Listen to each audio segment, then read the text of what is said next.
Dicevamo allora che nel testo della linea 77 e 78 scopriamo che qui consolare significa riscattare, compiere l'azione del gahal, che tradotto in termini semplici significava: io ho i soldi, tu sei schiavo, vado dal tuo padrone, ti compero e simultaneamente ti firmo il certificato di libertà.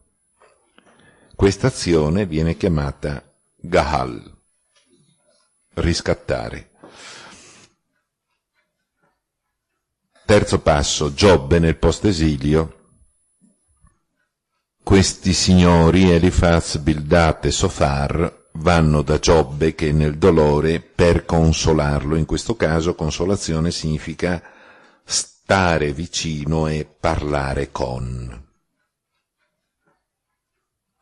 Ha perso il connotato operativo. Quindi Naham, nell'epoca, chiamiamola così, dell'ebraico arcaico e dell'ebraico classico, significa aiutare la persona facendo qualcosa di concreto per lei. Nell'ebraico accademico, quindi post-esilico, Naham significa stare vicino, dire parole buone, parlare, ascoltare. Il deutero Isaia ovviamente adopera il verbo Naham secondo l'uso, secondo il significato dell'ebraico arcaico e dell'ebraico classico. Perciò questo consolare significa: io farò qualcosa di concreto per te.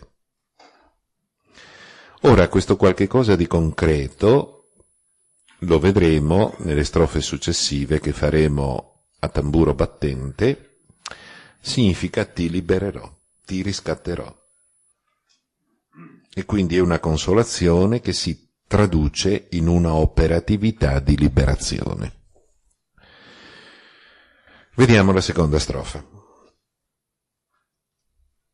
Una voce grida nel deserto: preparate la via del Signore, eccetera, eccetera. Come mai non abbiamo il mittente? Una voce. Chi è? Boh, non si sa mica, È il profeta questa voce? Può darsi. È un angelo di Dio? Può darsi. La cosa importante è che questa voce non è assolutamente una voce qualunque, perché è una voce gridante. Kara in ebraico vuol dire gridare, significato più importante, ma poi ne ha anche altri. Tenete presente che Kara vuol dire anche proclamare liturgicamente, perché in un'assemblea, se io non avessi il microfono, mi sentirebbero la prima, la seconda, la terza fila, già dalla quarta comincerebbero a far fatica a sentire, voi laggiù in fondo non sentireste niente, perché io non ho una voce forte. E perciò nelle assemblee liturgiche colui che doveva leggere il brano della Torah doveva Kara, alzare la voce, gridare, ma Kara indica anche la proclamazione liturgica della scrittura.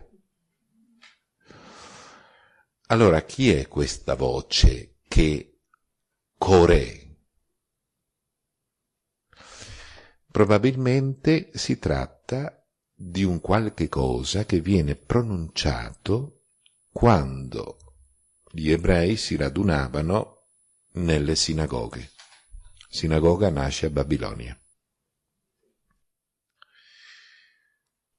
In questo ambito liturgico si proclama qualche cosa.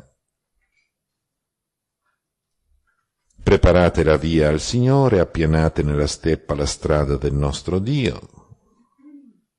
allora si rivelerà la gloria del Signore e ogni uomo la vedrà. Per noi è quasi impossibile capirci un piffero. Scavi archeologici di Babilonia hanno trovato una via sacra intatta. È bellissima. Fate conto, larga il doppio di questa stanza. Avete presente le Ramblas spagnole? Ecco. Solo che era immensa. Quindi queste palme, e serviva solo per la processione sacra della divinità. Per cui si portava il simulacro della divinità e dietro i loro simpatizzanti. Divinità per prima, simpatizzanti in seguito, perché la divinità fa da guida. Liturgicamente viene pronunciato questo discorso: voi nel deserto, non nella città di Babilonia, che vuol dire che siete già liberi. Nel deserto lasciate stare che Dio vada in testa, non vuol dire lastricare qualcosa, preparare la via, ma vuol dire organizzare questa processione sacra. Dio va in testa e voi lo seguite. In questa maniera, se voi vi disponete a fare questo, voi sperimenterete la presenza di Dio che agisce nella storia e quindi riuscirete ad sperimentare quella parte di Dio che è sperimentabile dall'uomo. Questo sta dicendo. Allora si rivelerà la gloria del Signore è quella fetta della torta che noi possiamo mangiare. Dio è infinito, noi Dio non possiamo sperimentarlo nella sua totalità, e sperimentiamo solo una piccola parte di Dio che il mondo biblico chiama Kabot, gloria.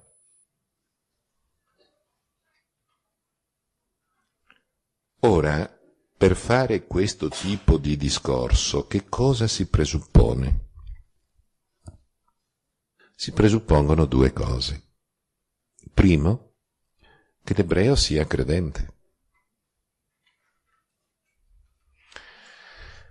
E voi dite, è facile. No, non è facile proprio per niente, perché se vi ricordate quanto abbiamo detto un mese fa, il popolo ebraico perde la fede a Babilonia.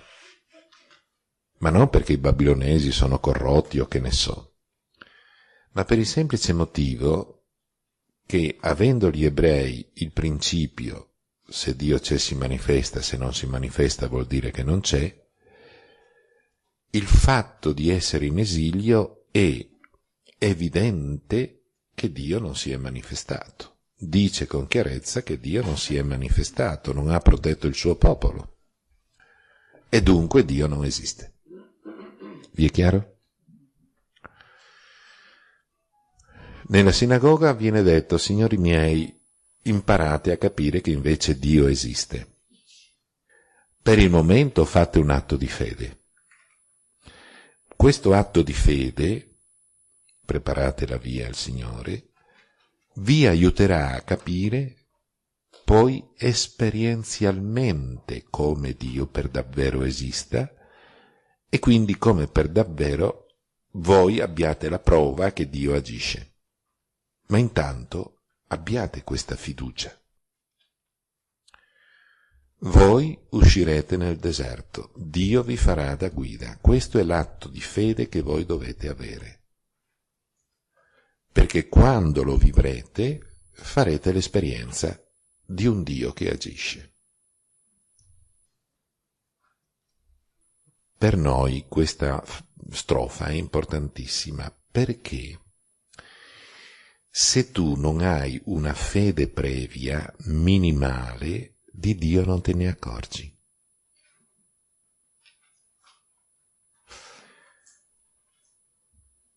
Per questo Sant'Agostino diceva, tu non cercheresti Dio se tu non lo avessi trovato. E quindi il deutero Isaia sta dicendo agli ebrei: sentite, chiudete gli occhi, buttate via il vostro ateismo e riprendete la fiducia in qualche cosa che verrà. Io ve lo sto annunciando. Quando avverrà, voi avrete una doppia dimostrazione di Dio. La prima dimostrazione di Dio è che Dio agisce e vi sta liberando. La seconda è che a me ha fatto fare la profezia e poi Dio la adempie. Quindi avete due dimostrazioni dell'esistenza di Dio. Questa strofa è articolata su questi due pensieri fondamentali. Abbiate fiducia e sperimenterete. Coltivate la fede che avete persa, perché quella fede vi farà leggere in maniera corretta l'esperienza che vivrete. Quando vivrete quell'esperienza avrete due dimostrazioni. Dio non solo c'è perché agisce, ma Dio c'è perché a me ha fatto profetare e poi quello che mi ha fatto profetare lo ha adempiuto. Fine della seconda strofa. Andiamo alla terza.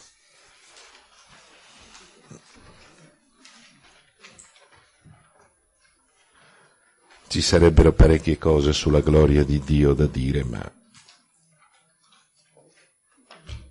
lasciamo perdere. Mi dispiace lasciare il Siracide, però, mio amico. Diamo la linea 102. Facciamo una leggera retromarcia. Sempre terzo foglio.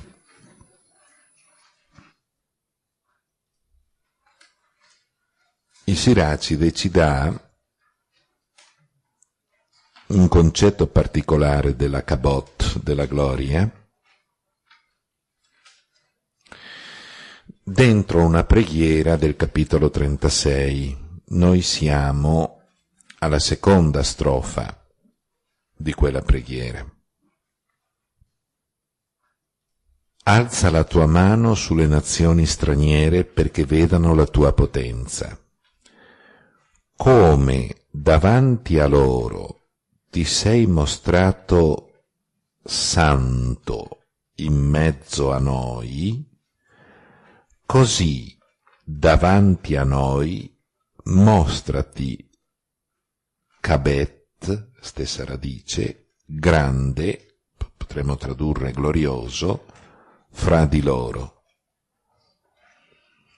Ti riconoscano, Yadach, conoscere come esperienza di qualcosa, ti riconoscano come noi abbiamo riconosciuto che non c'è Dio al di fuori di te, Signore. Rinnova i segni e ripeti i prodigi, glorifica la tua mano e il tuo braccio destro. In questo testo voi avete in mano la chiave per capire l'espressione del deutero Isaia, espressione che dice: allora si rivelerà la gloria del Signore e ogni uomo la vedrà perché la bocca del Signore ha parlato. Il Siracide spiega così: tu, Dio, ti sei mostrato pieno di vita in mezzo a noi. Kadosh, santo. Quando ti sei mostrato pieno di vita in mezzo a noi?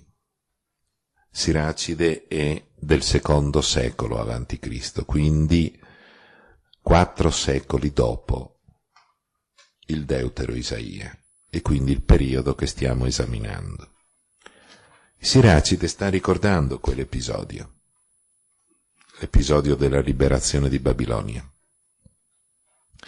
e chiama quell'episodio Dio si è mostrato santo in mezzo a noi. Perché? Voi avete sentito parlare di Ezechiele, non il lupo di Walt Disney, ma del profeta. E senz'altro avete sentito, almeno una volta nella vita, che Ezechiele ha una visione, una delle tante, ma una visione delle ossa aride. Vede un'immensa valle con montagne di ossa rinsecchite e dice: questo è il popolo ebraico in esilio. Poi Ezechiele resta lì e osserva, passa un vento, che è il vento di Dio, e queste ossa si ricompongono.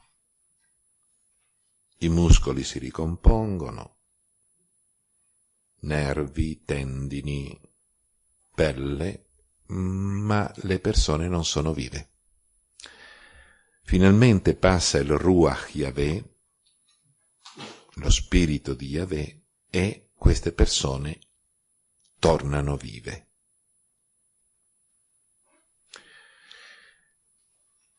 Ezechiele con questa visione intendeva profetizzare anche lui l'uscita di Babilonia per il ritorno a Gerusalemme. Il Siracide ha davanti la visione di Ezechiele e l'uscita di Babilonia e dice: tu Dio, come in passato ti sei mostrato pieno di vita, quindi ci hai anche contaminato di vita, ti sei mostrato pieno di vita in mezzo a noi, così dice: adesso siamo nel secondo secolo a.C., si stanno affrontando le truppe dei Lagidi, degli egiziani, post Alessandro Magno, con le truppe dei Seleucidi, Damasco. E questa preghiera viene fatta dalle truppe ebree che militavano dentro all'esercito egiziano. Perché? Perché volevano vincere, invece le hanno prese di santa ragione. Chiaro? Ma questa è la preghiera che hanno fatto prima della battaglia. Quindi questo corpo di spedizione ebraico nelle truppe egiziane ha pregato così prima di scontrarsi nelle valli di Ulè a Panion, su nel nord, con le truppe damascene. E dice questa preghiera: come 4 secoli fa tu ti sei mostrato pieno di vita in mezzo a noi, adesso mostrati Kabet, glorioso, fra di loro. Mostrarsi glorioso, cioè farsi sperimentare, nel caso concreto facci vincere, tanto per essere diretti, è legato al dare la vita. Come ci hai dato la vita, adesso facci vincere. Come ti sei mostrato santo, adesso mostrati glorioso. Sappiamo che è andata a finire male dopo questa preghiera, ma quello che a me interessa è mostrare la stretta connessione che esiste tra il verbo kabet, essere glorioso, e quindi kabot, gloria, e il verbo, la radice meglio, kadash, santificare, kadosh, santo. Esiste una relazione molto stretta nella mentalità ebraica tra dare la vita da una parte e mostrarsi glorioso, cioè farsi sperimentare come Dio dall'altra. Se esiste questa relazione, dunque, quando io leggo «Allora si rivelerà la gloria del Signore e ogni uomo la vedrà», che cosa intende dire? Che faremo esperienza di Dio. È chiaro? Un'esperienza parziale, ma facciamo un'esperienza di Dio. Ma in che cosa consiste questa esperienza di Dio? Nel ricevere la vita.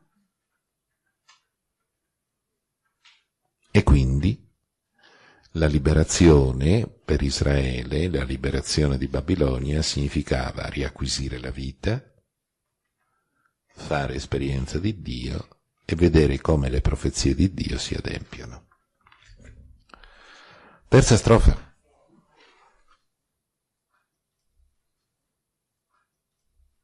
Io capisco che per voi è un mondo un po' inesplorato, ma non tiratemi i pomodori.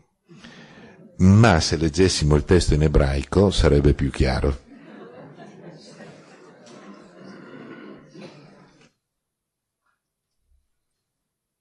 Quel concetto che abbiamo appena lasciato nella seconda strofa ci dà la possibilità di capire perché la terza strofa parla in questa maniera così strana. Una voce dice: grida, e io rispondo: che dovrò gridare? Ogni uomo è come l'erba, e tutta la sua gloria è come il fiore del campo. È la gloria dell'uomo questa, non quella di Dio. Secca l'erba, il fiore appassisce quando il soffio del Signore spira su di essi, veramente il popolo è come l'erba, secca l'erba, appassisce il fiore. Ma la parola del nostro Dio dura per sempre.